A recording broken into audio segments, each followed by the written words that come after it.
संतोषी माता की कथा सुने भाव से करे विचार, जिनकी कृपा से होता है जीवन सुखमय संसार। संतोषी माता की आराधना से मिलता शुभ परिणाम, सुनिए कथा उनकी जो करे जीवन का कल्याण। प्रेम से बोलिए संतोषी माता की जय, लक्ष्मी माता की जय। आज शुक्रवार के दिन आप सभी श्रोतागण संतोषी माता की व्रत कथा और वैभव लक्ष्मी व्रत कथा एक साथ सुनेंगे। जो भक्त इन कथाओं को सच्चे मन से श्रवण करता है, माँ संतोषी और माँ लक्ष्मी की कृपा से उसके जीवन के सभी दुख दूर हो जाते हैं और उन पर सदा माता का आशीर्वाद बना रहता है। आइए आज की कथाओं का शुभारंभ करते हैं। संतोषी माता की व्रत कथा। एक बुढ़िया थी, उसके 7 बेटे थे। 6 कमाने वाले थे जबकि एक निकम्मा था। बुढ़िया 6 बेटों की रसोई बनाती, उन्हें बड़े प्रेम से खिलाती और उनसे जो भी कुछ झूठन बच जाती वह 7वें को दे देती। एक दिन वह 7वां बेटा अपनी पत्नी से बोला, देखो मेरी माँ मुझ पर कितना प्रेम करती है। उसकी पत्नी बोली, क्यों नहीं, आपको सबका झूठन भी तो खिलाती हैं। वह बोला, ऐसा तो हो ही नहीं सकता, मैं जब तक अपनी आंखों से ना देख लूं मैं नहीं मान सकता। बहू हंसकर बोली, देख लोगे तब तो मानना ही पड़ेगा। कुछ दिन बाद त्योहार आया। घर में 7 प्रकार के भोजन और चूरमे के लड्डू बने। उस दिन वह 7वां बेटा सर ओढ़कर छुपकर रसोई में बैठ गया। वह कपड़े में से सब कुछ देख रहा था। 6 भाई भोजन करने आए। उसने देखा कि माँ ने उनको बड़े ही सुंदर आसन बिछाकर नाना प्रकार के भोजन परोसे और बड़े आग्रह के साथ उनको जिमाया। वह देखता रहा। 6 भोजन करके उठ गए। तब माँ ने उनकी झूठन थालियों में से इकट्ठी की और लड्डुओं के टुकड़ों को इकट्ठा करके एक लड्डू बना लिया। झूठन साफ कर बुढ़िया माँ ने उसे पुकारा, बेटा 6 भाई भोजन करके चले गए हैं, तू कब खाएगा? वह कहने लगा, माँ मुझे भोजन नहीं करना, मैं अब परदेश जा रहा हूँ। माँ ने कहा, कल जाता है, आज ही चला जा। वह बोला, हाँ आज ही जा रहा हूँ। यह कहकर वह घर से निकल गया। 7वां बेटा जब परदेश जाने को निकला, चलते समय उसे अपनी पत्नी की याद आई। वह गौशाला में उपले थाप रही थी। वहाँ जाकर बोला, हम जावें परदेश, आवेंगे कुछ काल, तुम रहियो संतोष से धर्म आपनो पाल। वह बोली, जाओ पिया आनंद से, हमारो सोच हटाए, राम भरोसे हम रहें, ईश्वर तुम्हें सहाय। 2 निशानी आपन देख धरू में धीर, सुधिमत हमारी विरासियो, रखियो मन गंभीर। वह बोला, मेरे पास तो देने के लिए कुछ भी नहीं है, यह अंगूठी है सो ले लो और अपनी कोई निशानी मुझे दे दो। वह बोली, मेरे पास तो कुछ भी नहीं है, यह गोबर से भरा हुआ हाथ है। यह कहकर उसकी पीठ पर गोबर का थाप मार दिया। वह चल दिया। चलते चलते दूर देश पहुंच गया। परदेश में जाकर उसने एक साहूकार की दुकान देखी। वहां जाकर कहने लगा, भाई मुझे नौकरी पर रख लो। साहूकार को ज़रूरत थी, बोला, ठीक है रह जाओ। लड़के ने पूछा, तनख्वाह क्या दोगे? साहूकार ने कहा, काम देखने पर ही दाम मिलेंगे। साहूकार की नौकरी मिली और सुबह 7 बजे से 10 बजे तक की नौकरी वह करने लगा। कुछ दिनों में दुकान का सारा लेन देन, हिसाब किताब, ग्राहकों का माल बेचना, सारा काम वह करने लगा। साहूकार के 7-8 नौकर थे। यह देखकर वह सब भी परेशान होने लगे कि यह तो बहुत होशियार बन गया।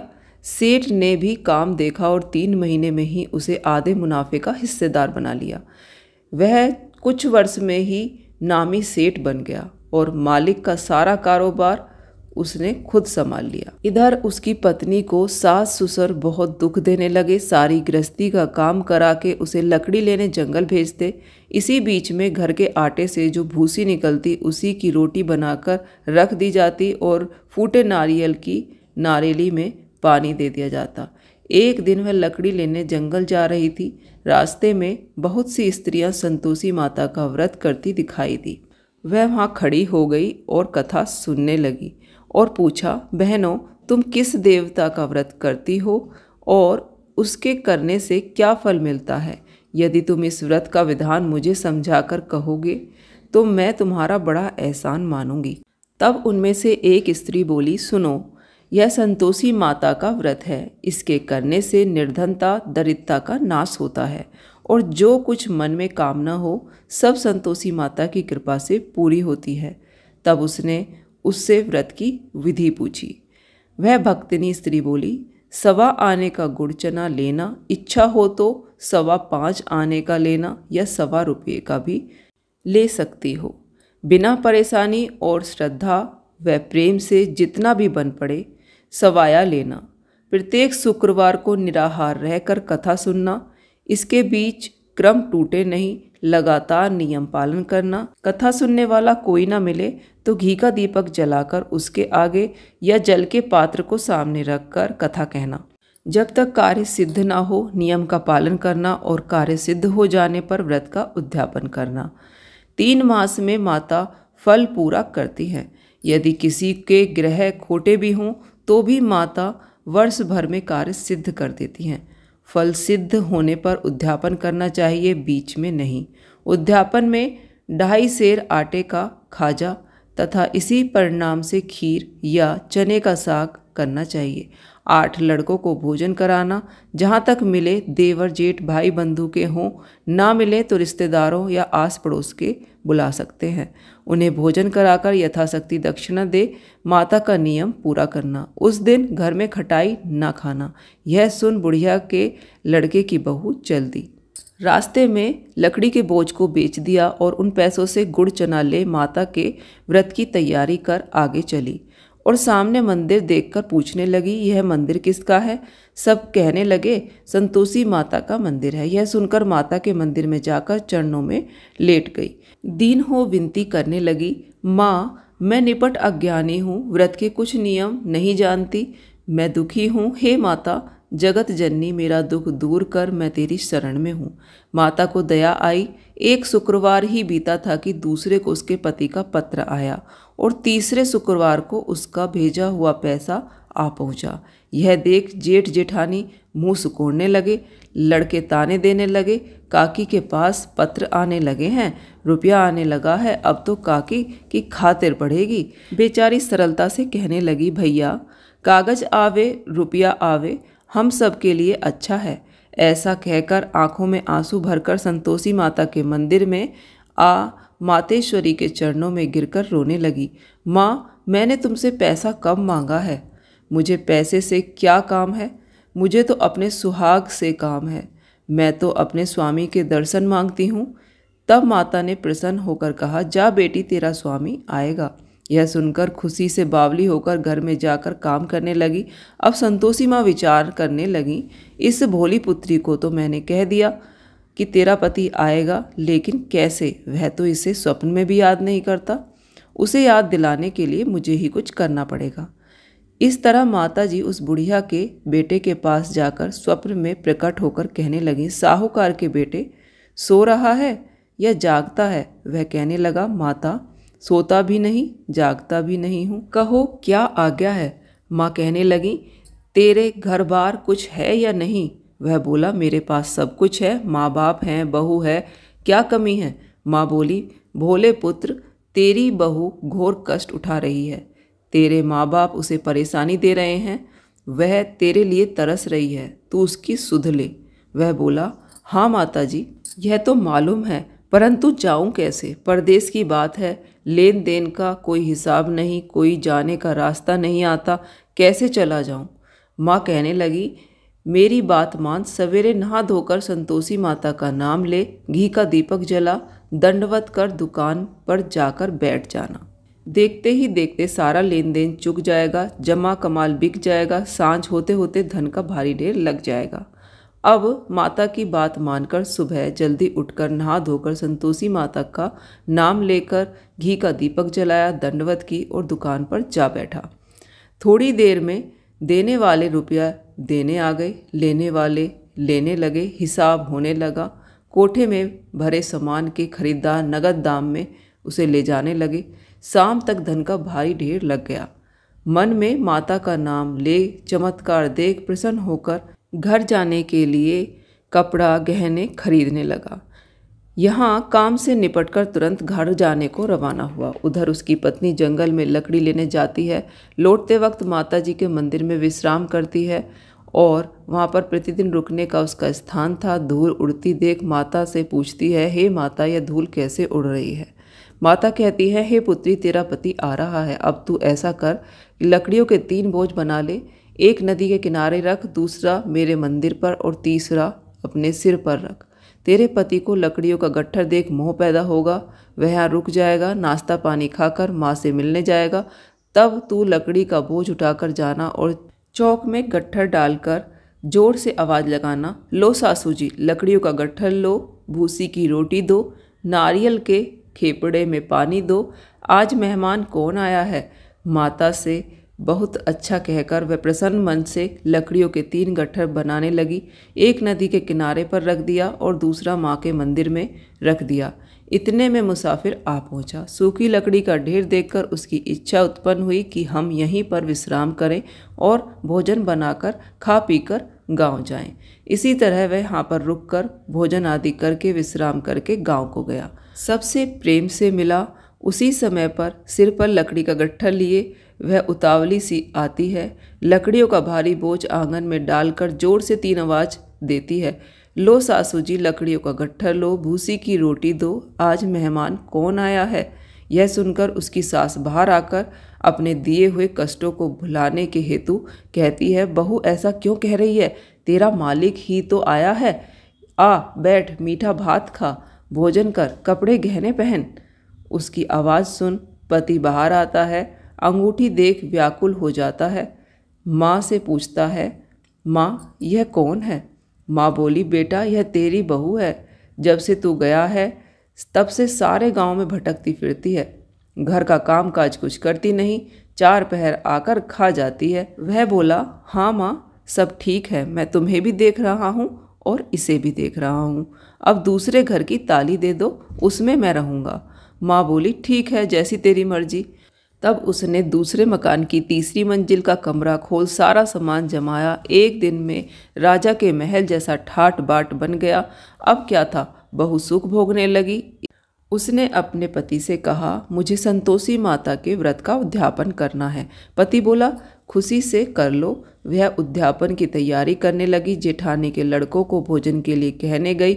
उन्होंने मंजूर किया, परंतु पीछे से जेठानी ने अपने बच्चों को सिखाया, देखो भोजन के समय खटाई मांगना, जिससे उसका उद्यापन पूरा ना हो। लड़के जीमने आए, खीर खाना पेट भर के खाया, परंतु बाद में खाते ही कहने लगे, हमें खटाई दो, खीर खाना हमको नहीं भाता, देखकर अरुचि होती है। वह कहने लगी, भाई खटाई किसी को नहीं दी जाएगी, यह संतोषी माता का प्रसाद है। लड़के उठ खड़े हुए, बोले, पैसा लाओ तो। भोली बहू कुछ नहीं जानती थी, उसने पैसे दे दिए। लड़के उसी समय हट करके इमली खटाई लेकर आए और खाने लगे। यह देखकर बहू पर माता जी का कोप बरसा। राजा के दूत उसके पति को पकड़कर ले गए। जेठ जेठानी मन माने वचन कहने लगे, लूट लूट कर धन इकट्ठा करके लाया है, अब सब मालूम पड़ जाएगा जब जेल की मार खाएगा। बहू से यह सब बातें सहन नहीं हुई। वह रोते रोते माँ के मंदिर पहुंची। कहने लगी, हे माता, तुमने यह क्या किया? हंसाकर अब भक्तों को रुलाने लगी। माता बोली, बेटी तूने उद्यापन करके मेरा व्रत भंग किया है। वह कहने लगी, माता मैंने तो भूल से लड़कों को पैसे दिए थे, मुझे क्षमा करो, मैं फिर तुम्हारा उद्यापन करूंगी। माँ बोली, अब भूल मत करना। वह बोली, अब भूल नहीं होगी, कृपया करके बताएं कि अब वो कैसे आएंगे। माँ बोली, जा पुत्री, तेरा पति तुझे रास्ते में आता मिलेगा। वह वहाँ से निकली। राह में पति आता मिला। वह पूछने लगी, कहाँ गए थे? वह कहने लगा, इतना धन जो कमाया है उसी की पूछताछ करने राजा ने बुलाया था। वह प्रसन्न होकर बोली, चलो भला हुआ, अब घर चलो। कुछ दिन बाद फिर शुक्रवार आया। वह बोली, मुझे फिर से माता का उद्यापन करना है। पति ने कहा, करो। बहू फिर से जेठ के लड़कों को भोजन कराने के लिए कहने गई। जेठानी ने 1-2 बातें सुनाई और उसके बाद लड़कों को सिखाने लगी, तुम सब लोग पहले ही खटाई मांगना। लड़के भोजन से पहले कहने लगे, हमें खीर नहीं चाहिए, हमें तो खटाई खानी है। वह बोली, खटाई किसी को नहीं मिलेगी, आना हो तो आओ, नहीं तो मत आओ। इसके बाद वह ब्राह्मण के लड़कों को लेकर आई, उन्हें भोजन कराया। यथाशक्ति दक्षिणा की जगह 1-1 फल उन्हें दिया। संतोषी माता प्रसन्न हुई। माता की कृपा होते ही 9वें महीने में उसे चंद्रमा के समान एक पुत्र प्राप्त हुआ। पुत्र को पाकर प्रतिदिन माता जी के मंदिर को जाने लगी। माँ ने सोचा, यह तो रोज आती है, आज क्यों ना मैं इसके घर चलूं। यह विचार कर माता ने भयानक रूप बनाया। गुड़ चने से सनामुख, ऊपर सूंड के समान होठ, उस पर मक्खियां भिन भिन कर रही थी। दहली पर पैर रखते ही उसकी सास चिल्लाई, देखो रे, कोई चुड़ैल डाकनी चली आ रही है, लड़को इसे भगाओ, नहीं तो ये किसी को खा जाएगी। लड़के भगाने लगे, चिल्लाकर खिड़की बंद करने लगे। बहू रोशनदान से सब कुछ देख रही थी। उसने माँ को पहचान लिया और वह प्रसन्नता से पागल होकर चिल्लाने लगी और कहने लगी, आज मेरी माँ घर आई हैं। वह बच्चे को दूध पिलाने से हटाती है। इतने में सास क्रोधित होती है और बोलती है, क्या उतावली हो रही है, बच्चे को पटक दिया। ऐसा कहते ही माता के प्रताप से हर जगह लड़के ही लड़के दिखने लगे। वह बोली, माँ, मैं जिनका व्रत करती हूँ यह वही संतोषी माता हैं। सबने माता जी के चरण पकड़ लिए और विनती कर कर कहने लगे, हे माता, हम मूर्ख हैं, अज्ञानी हैं, तुम्हारे व्रत की विधि हम नहीं जानते। व्रत भंग करके हमने बड़ा अपराध किया है। जग माता, हमारा अपराध क्षमा करो। इस प्रकार माता प्रसन्न हुई। हे माता, जो यह कथा सुने या पढ़े सबके मनोरथ पूर्ण करना। प्रेम से बोलिए संतोषी माता की जय।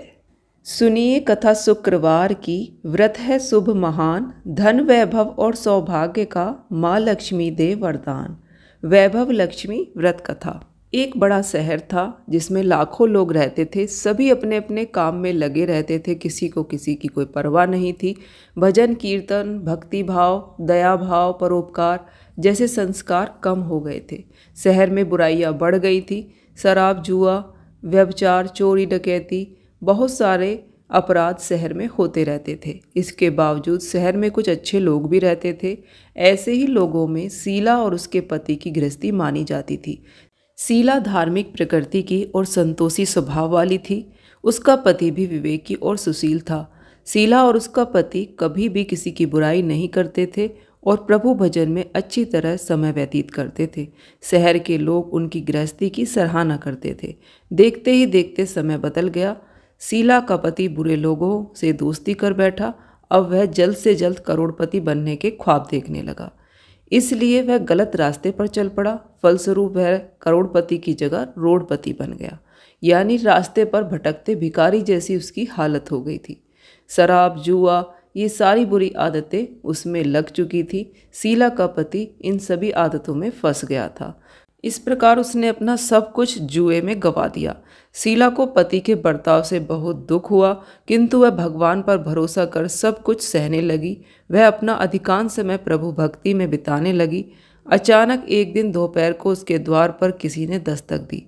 शीला ने द्वार खोला तो देखा कि एक माँझी खड़ी हैं। उनके चेहरे पर एक अलौकिक तेज और निखार था। उनकी आंखों में मानो अमृत बह रहा था। उनका भव्य चेहरा करुणा और प्यार से झलक रहा था। उनको देखते ही शीला के मन में अपार शांति छा गई। शीला के रोम रोम में आनंद छा गया। शीला उन माँझी को आदर के साथ घर में लेकर आई।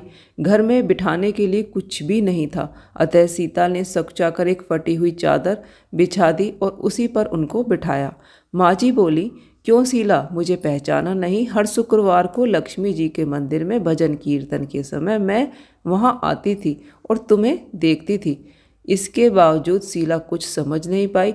फिर माँझी बोली, तुम बहुत दिनों से मंदिर नहीं आई, इसलिए मैं तुम्हें देखने आई हूँ। माँझी के अति प्रेम भरे शब्दों से शीला का हृदय पिघल गया। उसकी आंखों में आंसू आ गए और वह बिलक बिलक कर रोने लगी। माँझी ने कहा, बेटी, सुख और दुख तो धूप और छाँव जैसे होते हैं, धैर्य रखो, मुझे तुम्हारी सारी परेशानी बताओ। सुख की आस में शीला ने माँझी को अपनी सारी कहानी सुनाई। कहानी सुनकर माँझी ने कहा, कर्म की गति न्यारी होती है। हर इंसान को अपने कर्म भुगतने ही पड़ते हैं, इसलिए तू चिंता मत कर। अब तू कर्म भुगत चुकी है, अब तुम्हारे सुख के दिन अवश्य आएंगे। तू तो माँ लक्ष्मी की भक्त है। माँ लक्ष्मी जी तो प्रेम और करुणा की अवतार हैं।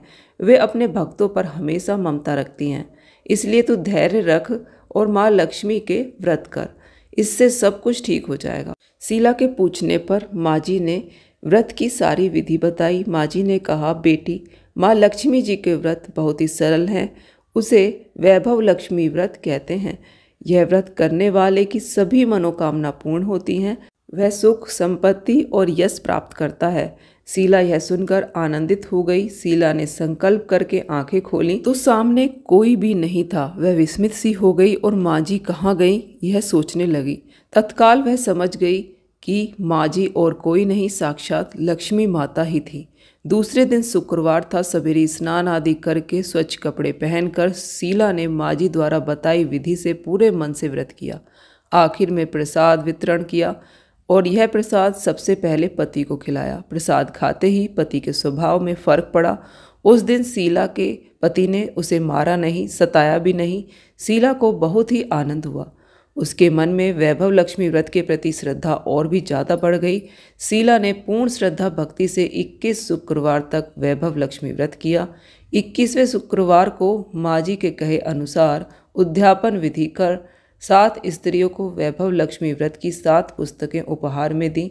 फिर माता जी के धन लक्ष्मी स्वरूप की छवि को वंदन करके भाव से मन ही मन प्रार्थना करने लगी। हे माँ धन लक्ष्मी, मैंने आपका वैभव लक्ष्मी व्रत करके मन्नत मांगी। मैंने आपके वैभव लक्ष्मी व्रत करने की मन्नत मानी थी। यह व्रत आज पूर्ण किए हैं। हे माँ, मेरी हर विपत्ति दूर करो, हमारा सबका कल्याण करो। जिसे संतान न हो उसे संतान देना, सौभाग्यवती स्त्री का सौभाग्य अखंड करना, कुंवारी लड़कियों को मन भावन पति देना। जो आपका यह चमत्कारी वैभव लक्ष्मी व्रत करे उनकी सब विपत्ति दूर करना, सभी को सुखी करना। हे माँ, आपकी महिमा अपार है। ऐसा बोलकर लक्ष्मी जी के धन लक्ष्मी स्वरूप की छवि को प्रणाम किया। व्रत के प्रभाव से शीला का पति अच्छा आदमी बन गया, कड़ी मेहनत करने लगा और व्यवसाय करने लगा। उसने तुरंत शीला के गिरवी पड़े गहने छुड़ाए। घर में धन की बाढ़ सी आ गई। घर में पहले जैसी सुख शांति छा गई। वैभव लक्ष्मी व्रत का प्रभाव देख मोहल्ले की और दूसरी स्त्रियां भी विधि पूर्वक वैभव लक्ष्मी व्रत करने लगीं। 7, 11 या 21 जितने भी शुक्रवार की मन्नत मांगी हो उतने शुक्रवार तक यह व्रत पूरी श्रद्धा और भावना के साथ करना चाहिए। आखिरी शुक्रवार को इसका शास्त्रीय विधि अनुसार उद्यापन करना चाहिए। बोलिए लक्ष्मी माता की जय। कथा समाप्त होती है।